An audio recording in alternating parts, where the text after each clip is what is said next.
Aujourd'hui, on va commencer avec une question. Quel modèle êtes-vous? En tant que papa, c'est toujours impressionnant de voir la rapidité avec laquelle les enfants commencent à nous imiter. Et en tant qu'être humain, c'est assez évident qu'on apprend selon les modèles, selon les exemples que nous avons devant nous. Il y a juste quelques jours, je répétais de la musique et comme voilà, vous le savez, je pense, j'aime bien chanter très fort. Et j'ai ma fille de 2 ans qui vient me voir et me fait « Papa, tu peux arrêter s'il te plaît, t'es lourd ». 2 ans la petite. Bon, elle imite ce que j'ai dû lui dire de temps en temps en disant bah, « Là, arrête, c'est lourd ». Les enfants imitent. En ce moment, elle aime bien dire quand on fait une petite balade, elle me dit ce que souvent je lui dis à la fin de la journée quand elle veut jouer, elle a besoin d'être beaucoup stimulée. Et des fois, je lui dis là, j'en peux plus, je suis fatigué. Je dis là, on rentre à pied de l'école, elle me regarde. Oh non, j'en peux plus, je suis fatigué. Les enfants apprennent par imitation. Hier matin, je me suis réveillé en disant je vais imiter ma mère et je vais faire des pancakes américaines. Ma mère est américaine pour les enfants avec du sirop d'érable. Alors je suis descendu de ma chambre, je suis allé en bas et j'avais ma fille aînée qui était en train de préparer des pancakes au sirop d'érable. On imite et avant qu'on le sache, les enfants nous imitent. Alors c'est tout bête comme exemple, mais notre manière de parler, nos priorités, notre conduite, nos habitudes, nos convictions, nous sommes tous des modèles de quelque chose. Et si vous deviez résumer en un mot le genre de modèle que vous êtes, quel mot est-ce que ça serait? Si vous deviez résumer en un mot quel modèle d'homme, quel modèle de femme vous êtes, comment est-ce que vous vous résumeriez? Si une autre personne qui regarde votre vie devait résumer quel modèle vous êtes en un mot, quel est le terme que cette personne utiliserait? Si la prochaine génération qui vous observe devait définir votre modèle en un mot, quel mot utiliserait-il pour décrire l'homme ou la femme que vous êtes? Aujourd'hui, nous continuons notre série dans le livre des Actes et des chapitres 23 à 26, on voit Paul qui encore et encore va présenter son témoignage à des auditoires différents. Paul a l'opportunité de présenter son témoignage et il va le faire avec beaucoup de courage. Et on va le voir alors qu'il est dans des circonstances défavorables, au travers de ses actes, au travers de ses paroles, Paul est un modèle pour nous. Alors, Paul le dit aux Corinthiens, et c'est inspiré dans la Bible, c'est quelque chose pour chacun de nous à suivre. Il écrit « Soyez mes imitateurs, comme je le suis moi-même de Christ ». Paul a vraiment vécu un ministère et une vie qui sont exemplaires. Alors, le livre des Actes n'est pas un livre de conseils pratiques sur la vie chrétienne et sur la vie de l'Église, mais nous voyons au travers de ce livre des exemples, des modèles de personnes que nous pouvons imiter, et notamment ici l'apôtre Paul, qui est un exemple vraiment encourageant sur sa capacité, par les actes, par les paroles, d'être un ambassadeur de Jésus-Christ. Et j'espère que dans les semaines qui vont venir, alors que nous regardons ces passages où Paul partage son témoignage, que nous soyons encouragés à nouveau dans notre désir de partager ce témoignage que nous avons auprès des gens qui nous entourent, par nos actes et par nos paroles. Et alors, aujourd'hui, alors que nous continuons notre série en actes, nous allons voir 3 intervenants qui vont nous montrer 3 modèles différents. On a Ananias, le grand prêtre, qui est le modèle de l'homme fort. On a Paul, l'apôtre, qui est le modèle de l'homme droit. Et puis on a Félix, le gouverneur, qui est le modèle de l'homme populaire. Alors quand on le formule comme ça, on voit que ça parle à notre société, ces 3 genres de modèles, et le modèle du milieu n'est pas forcément le modèle qui va être mis en avant si tu veux avancer dans le monde de la carrière, dans la popularité, si tu veux être connu dans notre génération. Et pourtant, c'est le modèle que nous donne l'apôtre Paul aujourd'hui. Alors on commence avec Ananias, le modèle de l'homme fort. Le premier exemple que nous voyons dans ce passage, on va le lire dans un instant, est celui d'Ananias, le grand prêtre. Et je décris comme l'homme fort, Ananias est grand prêtre et la position la plus prestigieuse pour les Juifs qui sont sous la soumission des Romains. Ananias est le number one du peuple juif. Et alors que de nombreux grands prêtres vont tourner, Ananias il va maintenir cette position pendant près de 10 ans. Ananias est un homme fort. Il est religieux dans sa carrure, il est ferme dans sa position, il est influent, il est ambitieux, il va au bout des choses. Il se présente comme un homme complet, c'est le chef des religieux, chef de son peuple, avec une grande influence politique. Et là, dans les 3 modèles, Paul a été arrêté, et on voit que les 3 modèles vont être à l'épreuve. On va voir le modèle de l'homme fort qui est mis à l'épreuve. Qu'est-ce qu'on fait avec Paul qui vient ruiner nos plans? On va voir le modèle de Paul qui, lui, qu'est-ce qu'il fait alors qu'il est emprisonné de manière injuste? Comment il va réagir avec le modèle qu'il porte? Et puis on a Félix qui doit juger. Et comment est-ce que finalement, en tant que gouverneur, il va juger selon le modèle de vie auquel il s'aligne? Alors on va lire la parole en sections et on va commencer avec l'exemple d'Ananias à partir du verset 1 du chapitre 24. Je vous invite à suivre avec moi. Nous lisons la parole de Dieu. 5 jours après, le grand prêtre Ananias descendit à Césarée avec des anciens et un avocat du nom de Tertulle. Ils portèrent plainte contre Paul devant le gouverneur. Paul fut convoqué et Tertulle se mit à l'accuser en disant « Grâce à toi, très excellent Félix, nous jouissons d'une paix profonde et cette nation a obtenu des réformes salutaires grâce à tes soins prévoyants. Partout et toujours, nous les accueillons avec une entière reconnaissance. Mais pour ne pas te déranger davantage, je te prie dans ta bienveillance de nous écouter quelques instants. Nous avons découvert que cet homme est une peste. Il provoque des révoltes parmi tous les Juifs du monde. C'est un chef de la secte des Nazaréens. Il a même tenté de profaner le temple. Nous l'avons arrêté et nous avons voulu le juger d'après notre loi. Mais le commandant Lysias est arrivé, il l'a arraché de nos mains avec une grande violence et a donné l'ordre à ses accusateurs de venir devant toi. Tu pourras toi-même, en l'interrogeant, reconnaître le bien fondé de toutes les accusations que nous portons contre lui. Les Juifs appuyèrent ce réquisitoire en déclarant que c'était bien exact. Ananias est l'homme fort.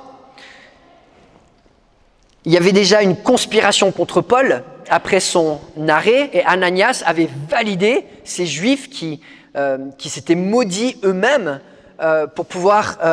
qui s'étaient placés sous une malédiction pour mettre Paul à mort. On a de nombreux Juifs qui sont furieux et Ananias les représente. Et alors, il va plaider leur cause. Il va à Césarée, qui est la capitale politique de Jérusalem, et il y va en force. Il y va avec les anciens, il y va avec les représentants, il y va avec un avocat qui semble être quelqu'un de reconnu, quelqu'un de doué dans son travail. Les Juifs avaient essayé de tuer Paul dans le temple, c'est raté. Ils ont essayé de tuer Paul pendant son arrêt à Jérusalem, c'est raté. Et Ananias porte en lui la colère et la haine de son peuple. Il arrive en force. Il se présente avec les anciens, probablement des membres du Sanhédrin, et avec cet avocat reconnu. Et Ananias va faire, comme je pense à sa coutume, un passage en force. Et son passage en force, ici, c'est avec des discours mensongers. Regardez son introduction à Félix, remplie de flatteries mensongères. On regarde à nouveau versets 2 et 3. « Grâce à toi, excellent Félix, nous jouissons d'une paix profonde, et cette nation a obtenu des réformes salutaires grâce à tes soins prévoyants. Partout et toujours, nous les accueillons avec entière reconnaissance. » Un historien romain du nom de Tacite décrit le gouverneur Félix avec 3 mots. Cruel, indécent et charnel. Voici le témoignage de cet homme qui est décrit par Ananias et ses confrères comme l'excellent Félix, rempli de bienveillance, dont toutes les lois sont bonnes. Félix était connu pour sa cruauté, pour sa corruption, pour ses pots de vin, et le souvenir de son règne est un souvenir de nombreuses querelles qu'il a matées avec beaucoup de sévérité. Au moment du procès de Paul, on est vers l'année 58 et c'est la dernière année du mandat d'Ananias qui sera déposé de son rôle et il va être remplacé par un certain Jonathan. Et Jonathan va se plaindre du rôle de Félix qui est écrasant pour les Juifs et qui se mêle trop des affaires du peuple juif. Et Félix, le bienveillant, l'excellent, va soudoyer un des meilleurs amis de Jonathan qui, avec un groupe, va l'assassiner et le mettre à mort. Félix, plus tard, devra comparaître à Rome pour les crimes qu'il a commis. Mais Ananias arrive avec son agenda, il a l'habitude de gagner les débats, il a l'habitude d'avoir le dernier mot, la fin justifie les moyens. Voici la formule de l'homme fort, on la connaît bien. Et là, Ananias va tomber bien bas, parce qu'il ne veut pas perdre sa position d'homme fort, et il fait le lèche-botte avec des mensonges. Il arrive devant le gouverneur en disant « T'es le meilleur », parce qu'il a envie de faire gain de cause. Mais là, on est en 58, en 66 après Jésus-Christ. Jérusalem est détruite par les Romains. Les révoltes ne font que augmenter au point où les Juifs n'en peuvent plus. Et c'est la révolte, c'est la guerre. Jérusalem va être détruite, le temple va être brûlé. Et quelques années plus tard, on connaît bien le Colisée de Rome, qui a été construit avec le peuple juif en esclavage qui est parti là-bas. Les gens qui sont en train de s'allier contre Paul, plusieurs d'entre eux seront probablement ces esclaves qui seront à Rome pour bâtir ce Colisée. Les salutations sont mensongères, mais aussi les accusations. Ananias a l'habitude d'avoir le dernier mot, il va faire ce qu'il peut pour avoir le dernier mot. Donc Paul est accusé d'inciter à la révolte, ce qui est faux. Il est accusé d'avoir tenté de profaner le temple, ce qui est faux. Le contexte de l'arrestation est mensonger, que les Romains sont venus avec force pour l'arracher des Juifs qui voulaient le juger, alors que les Juifs étaient en train de le mettre à mort sans jugement. Et puis ensuite, après avoir comparu au Sanhédrin, il y avait un complot pour le tuer.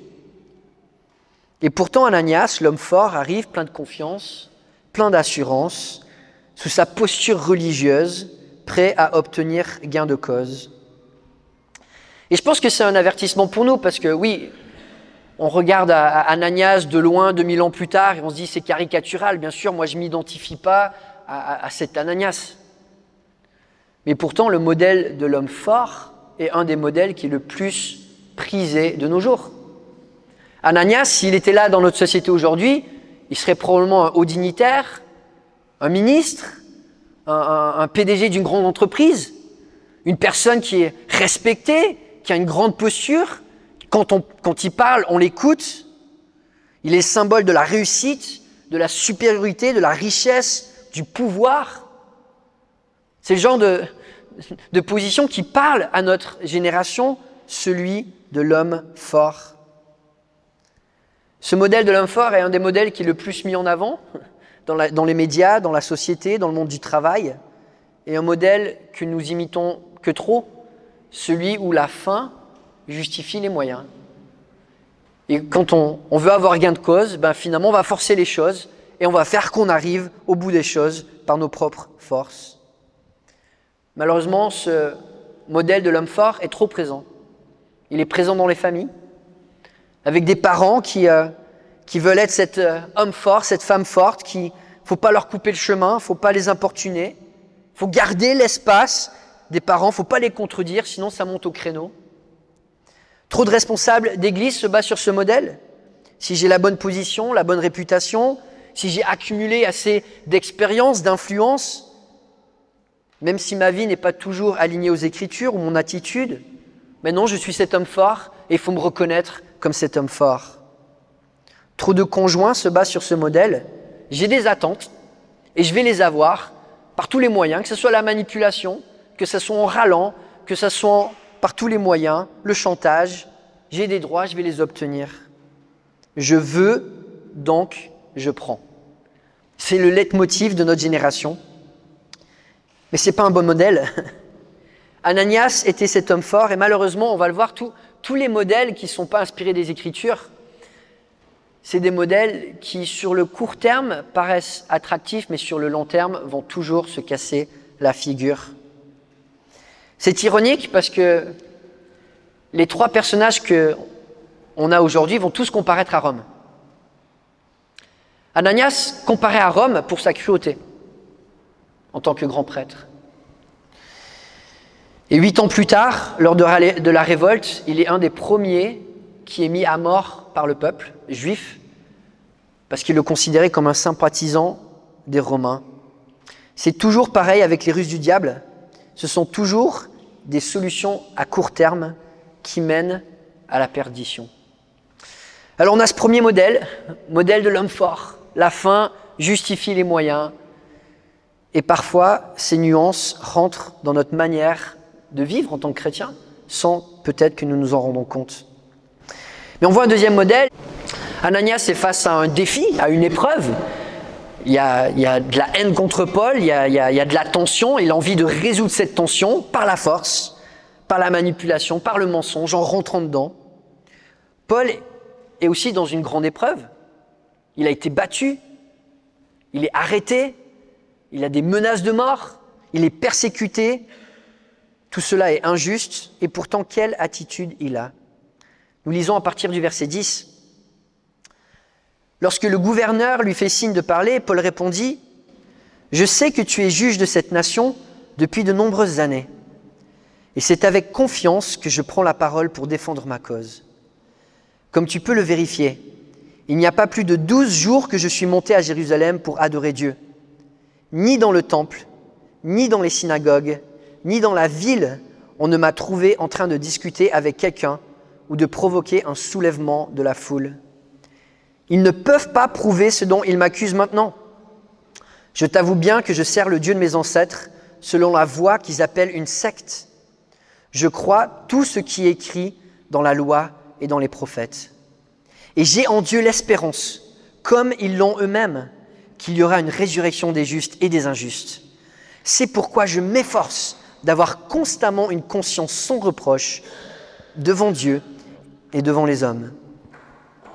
Après une absence de plusieurs années, je suis venu pour apporter des dons à ma nation et présenter des offrandes. C'est alors que quelques Juifs d'Asie m'ont trouvé dans le temple. J'avais accompli la cérémonie de purification et il n'y avait ni attroupement ni tumulte. C'était à eux de se présenter devant toi et de m'accuser s'ils avaient quelque chose contre moi. Ou bien que ceux qui sont ici déclarent de quel crime ils m'ont trouvé coupable lorsque j'ai comparu devant le Sanhédrin. À moins qu'il ne s'agisse uniquement de la parole que j'ai lancée au milieu d'eux, c'est à cause de la résurrection des morts que je suis aujourd'hui mis en jugement devant vous. Et là, on a quand même un contraste magnifique entre Paul et entre Ananias et sa bande. Ce témoignage, cette exemplarité et cette quiétude dans laquelle Paul est. Il se présente devant Ananias alors que sa vie est en jeu, mais de tous les intervenants, Paul est celui qui a le moins peur. Paul est celui qui est le plus confiant, qui est le plus rayonnant, qui est le plus sûr de lui. On voit un homme ici qui est droit, qui est intègre, et il parle avec force, avec confiance, mais pas pour plaire. Il parle en honorant ceux qui sont autour d'eux, en les respectant, mais son fondement, c'est la vérité. Parce que Paul est fondé dans la vérité, il n'a peur de rien. Il n'a pas besoin de faire le lèche-botte. Il n'a pas besoin de gagner des points.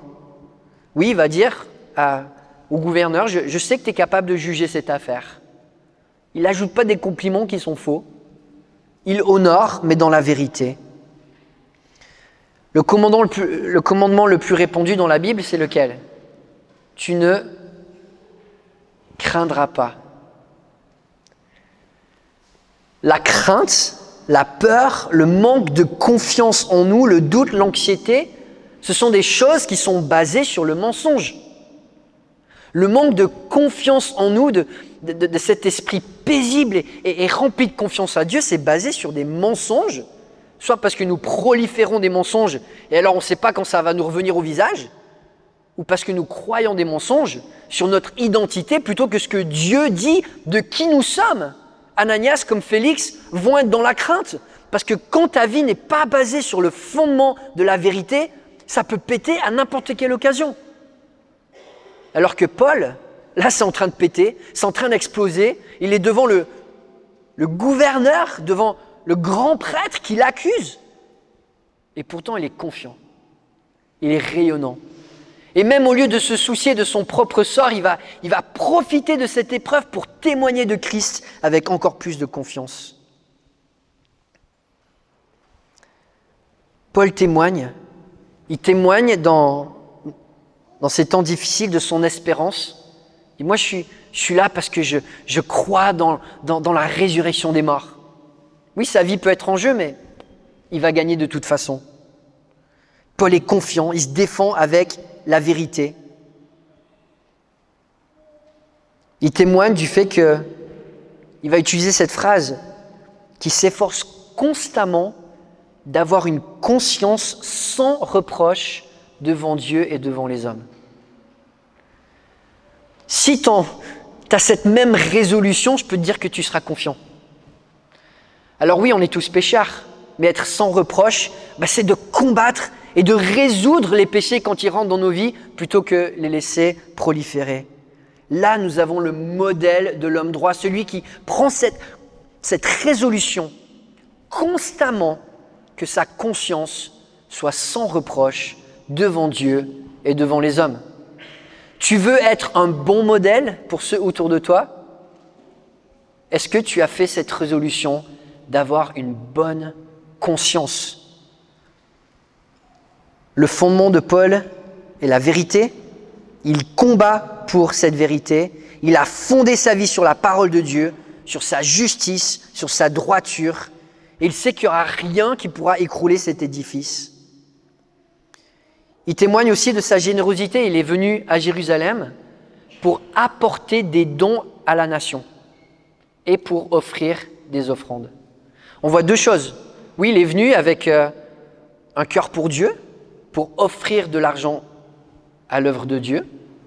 Mais il est venu aussi parce qu'on voit dans les Écritures, il y avait eu une famine à Jérusalem, l'Église était en souffrance, le peuple était en souffrance, et Paul va se démener de manière incroyable pour aller chercher du soutien financier dans tout le bassin méditerranéen, dans les nouveaux pôles où il y a des églises qui ont été implantées, pour pouvoir apporter cette offrande lors de sa venue à Jérusalem, pour pouvoir bénir son peuple. Là, tu as un témoignage comme ça. Paul, il ne tremble pas, Paul. Paul a une bonne conscience, il sert le Seigneur. Et quel beau témoignage dans ces temps d'épreuve. Que Paul dit non mais, vous pouvez regarder ma vie. Moi j'ai une bonne conscience. Quel modèle sommes-nous dans les moments d'épreuve? Quel modèle sommes-nous après une longue journée de travail? Auprès de nos conjoints, auprès de nos enfants, auprès de nos colocataires, auprès de nos amis. Lorsque nous sommes victimes d'injustice, est-ce que notre premier souci est d'avoir le dernier mot ou de faire connaître le nom de Jésus-Christ au travers de ces moments difficiles? Paul est le modèle de l'homme droit. Vous savez, les jeunes de la prochaine génération, les enfants, nous observent comment nous faisons face aux épreuves. Quand vous regardez à votre vie, si la génération qui suit vous regarde au milieu de l'épreuve, est-ce que c'est un modèle qu'ils vont pouvoir suivre quand l'épreuve va survenir dans leur vie? Et on sait que l'épreuve va venir pour nos jeunes.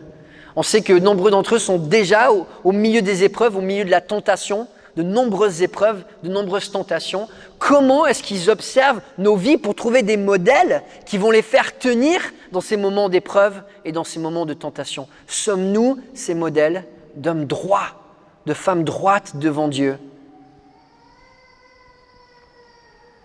Richard Baxter, dans son livre connu, Le pasteur réformé, un pasteur du XVIIe siècle, disait « Prenez garde à vous-même, de peur que vos actes ne contredisent votre enseignement, de peur que vos vies disent le contraire de votre langue et que vous deveniez vous-même le plus grand obstacle à la réussite de votre labeur. »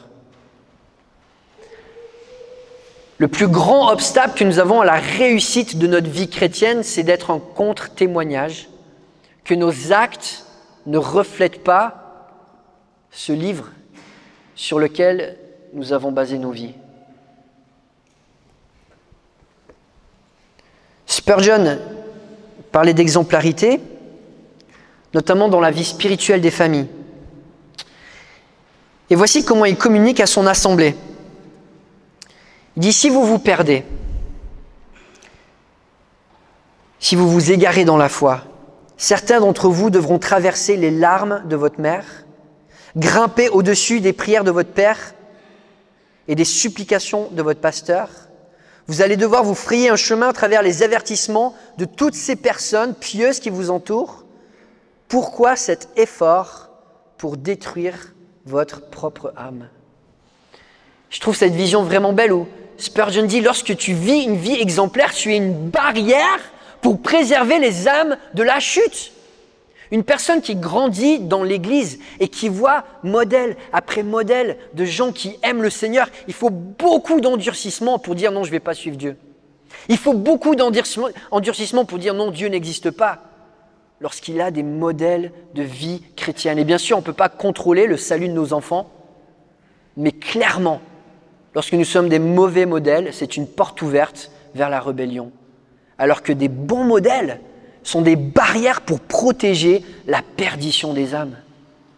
Si nous vivons dans cette assemblée avec cette résolution d'être des bons modèles pour la prochaine génération, alors nos jeunes vont être préservés de la chute. Spurgeon parle de la foi dans le foyer en disant « J'espère qu'il n'y a personne ici présent qui se déclare disciple du Christ et qui ne pratique pas aussi la prière dans sa famille. Nous n'avons peut-être aucun commandement direct à cet égard, mais cela est tant en accord avec le génie et l'esprit de l'Évangile et tant illustré par l'exemple des saints, nous croyons que négliger cette pratique est une incohérence aberrante. » Spurgeon fait le lien entre l'exemplarité et comment on vit notre foi dans notre foyer. Est-ce que nous pratiquons des cultes personnels? Est-ce que la parole et la prière ont une place centrale dans notre vie? Et Spurgeon le dit, ce n'est pas un commandement direct, on ne veut pas être légaliste. Mais les amis, si on n'est pas dans la prière et dans la parole, est-ce qu'on est vraiment des exemples? Si on n'est pas dans la parole et dans la prière, est-ce que nous préparons la prochaine génération? Si nous ne sommes pas fidèles à venir à l'Église, quel modèle est-ce que nous donnons à nos enfants? Bien sûr, on ne veut pas être légaliste, mais quel est le cœur de l'Évangile, n'est-ce pas, d'avoir cette relation avec Dieu dans laquelle nous voulons l'imiter? Alors oui, quand on parle d'être un modèle, ça peut sembler écrasant peut-être. Ça peut peut-être sembler culpabilisant. Mais regardez qui nous avons dans ce passage, l'apôtre Paul. Comment est-ce qu'il a commencé? L'apôtre Paul était tout sauf un modèle, il était un contre-modèle, il était un persécuteur de l'Église. Mais il s'est accroché à la grâce de Dieu. Il s'est accroché à cette vie du Saint-Esprit pour dépendre de Dieu et devenir un modèle. Ce n'est pas quelque chose que nous devons faire parce que nous sommes obligés de le faire, parce que nous sommes contraints de le faire. Mais nous devenons des modèles quand nous nous accrochons à cette grâce de Dieu, comme Paul s'est accroché à cette grâce de Dieu. Et c'est là où nous pouvons regarder sans honte la prochaine génération et dire comme Paul, « Soyez mes imitateurs, comme moi, je suis un imitateur de Jésus-Christ. » Et puis nous voyons le dernier modèle, Félix, encore une fois un modèle qui parle beaucoup à notre génération, Félix, le modèle de l'homme populaire qui veut plaire à tout le monde. C'est très humain de vouloir plaire à beaucoup de monde. Et la vie est beaucoup plus facile quand on est aimé par un maximum de personnes. Félix incarne cet homme qui veut plaire à tout le monde, qui veut pas trop se mouiller, qui veut chercher le compromis pour avoir l'approbation d'un plus grand monde. Mais on le sait, on ne peut pas plaire à tout le monde. Et vivre pour l'approbation des autres est une drogue qui ne satisfait pas. Verset 22. Félix, qui était parfaitement au courant de ce qui concernait cet enseignement, les renvoyait en disant « Quand le commandant Lysias sera venu, j'examinerai votre affaire. » Il donna l'ordre à l'officier de garder Paul tout en lui laissant une certaine liberté et de n'empêcher aucun de ses proches de lui rendre des services ou de venir le voir. Quelques jours plus tard, Félix vint avec sa femme Drusille, qui était juive, et il fit appeler Paul. Il l'écouta parler de sa foi en Christ. Mais lorsque Paul discuta de la justice, de la maîtrise de soi et du jugement à venir, Félix fut effrayé et lui dit « Retire-toi pour le moment. Quand j'en trouverai l'occasion, je te rappellerai. » Il espérait en même temps que Paul lui donnerait de l'argent pour qu'il le relâche. C'est pourquoi il le faisait venir assez souvent pour s'entretenir avec lui. 2 ans passèrent ainsi et Félix eut pour successeur Porcius Festus. Dans le désir de plaire aux Juifs, Félix laissa Paul en prison. Félix avait tout un parcours. Il est descendant de Cléopâtre et de Antoine. Bon pédigré. Alors c'était sa première femme, après il a changé. Sa deuxième femme qui est là présente, c'est Drusille, qui est la petite fille d'Hérode le Grand, qui était marié quand il a séduit, mais il a fait divorcer sa femme pour la prendre comme épouse. Au chapitre suivant, chapitre 5, on a le roi Agrippa, devant lequel Paul va présenter. Eh bien, Drusille est la sœur de ce roi Agrippa, qui est aussi le petit-fils d'Hérode le Grand. Félix a le parcours et il a le profil de celui qui veut plaire à tout le monde, et aussi dans le but d'avancer ses intérêts, son confort. On voit ici ses motivations.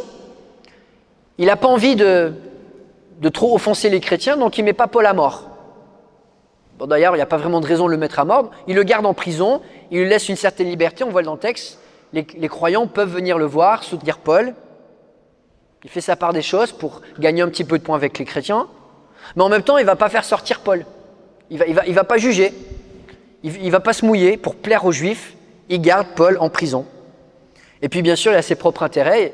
Il a vu que Paul a ramené beaucoup d'argent à Jérusalem pour les besoins des pauvres et de l'Église et de la nation. Il a envie d'avoir sa part. Et il garde Paul en prison pour pouvoir avoir ses propres intérêts, avoir de l'argent. Comme Ananias, Félix semble être un homme religieux, il va être curieux, il va écouter Paul, mais il ne va pas vouloir se remettre en cause. Et là, encore une fois, on a un modèle qui est tellement répandu dans notre génération. Tellement répandu, le désir de vouloir plaire à ceux autour de nous. Et très souvent, nos convictions vont être formées, pas parce que nous sommes attachés aux Écritures, mais parce qu'on n'a pas envie de froisser les personnes qui nous entourent. On n'a pas envie de contredire notre conjoint, de contredire nos amis, de contredire notre famille. On a envie de plaire à un maximum de personnes. On aime être aimé, c'est normal. Et cette tentation de vouloir plaire à un grand nombre de personnes, elle est partout. Mais en même temps, c'est quelque chose qui apporte la destruction, des solutions à court terme qui ne peuvent pas aboutir. Quand en tant que parent, tu es plus motivé par le désir de plaire à ton enfant, plutôt que le discipliner dans la parole, à long terme, c'est catastrophique. Quand dans l'église, tu es plus soucieux de ne pas froisser les gens, bon d'accord, on n'a pas la même pratique sur la sexualité, bon, on n'a pas la même doctrine, on ne va pas se froisser, on ne dit rien. Malheureusement, dans beaucoup d'églises, et je le dis souvent, on parle plus du péché, on parle plus du jugement, on parle plus de l'enfer, on parle plus de la moralité selon la Bible, parce qu'on ne veut pas froisser. Mais ce sont des solutions à court terme qui font que les églises, à long terme, elles souffrent, parce que le témoignage de l'Évangile, il souffre. Et le témoignage de Paul, c'est d'être assis sur la vérité, avec humilité, mais en restant ferme. De la même manière, dans le monde du travail, lorsqu'on veut plaire à tout le monde, on ne veut pas froisser les gens, et que finalement notre témoignage chrétien est remis en cause. Si le monde nous vend ce modèle de l'homme populaire comme le modèle par excellence des stars, des célébrités, ce n'est pas le modèle biblique. Nous ne pouvons pas plaire à tout le monde. Et pareil, comme Ananias, Félix va tomber très bas. Il va devoir comparaître à Rome pour sa cruauté et pour sa corruption. Il va être destitué de son poste. Il va être épargné de la peine de mort. Mais on voit la situation à court terme. On aurait dit que Paul est vraiment dans la pire des situations. Ananias a plus ou moins gain de cause malgré ses mensonges. Paul est en prison. Félix a plus ou moins gain de cause. Il reste assis sur sa chaise. Paul, lui, est enfermé, injustement, emprisonné. Mais à long terme, on le voit dans le reste des Écritures, les trois vont comparaître à Rome. Félix, c'est pour la fin de son modèle. Ananias, c'est pour la fin de son modèle. Et Paul, c'est pour un nouveau centre de l'Évangile qui va façonner le premier siècle et tous les premiers siècles pour l'expansion de l'Évangile. Il y a un coût quand on veut avoir ce modèle de l'homme droit, de l'homme intègre. Un ancien partageait en réunion la semaine dernière que s'il avait compromis dans son travail, comme beaucoup de ses compères, il aurait réussi 10 fois plus. Mais qu'un seul compromis aurait détruit tout son témoignage. Dieu nous appelle à être des hommes droits pour être un témoignage pour notre génération et pour la prochaine génération. Quel modèle êtes-vous aujourd'hui? Prions ensemble. Père Céleste, merci pour l'exemple de Paul, de son humilité, de sa droiture, de son courage, de son amour pour toi. Il nous appelle à l'imiter comme lui imite Christ. Et merci pour cet exemple de Christ qui nous a tout donné par amour et qui est encore là jour après jour pour nous soutenir dans ce chemin de la vérité, malgré les épreuves, malgré les menaces, malgré les tentations. Donne-nous d'être des vrais chrétiens, des imitateurs de Christ, par sa grâce, par sa puissance, par son esprit, au nom de Jésus-Christ. Amen.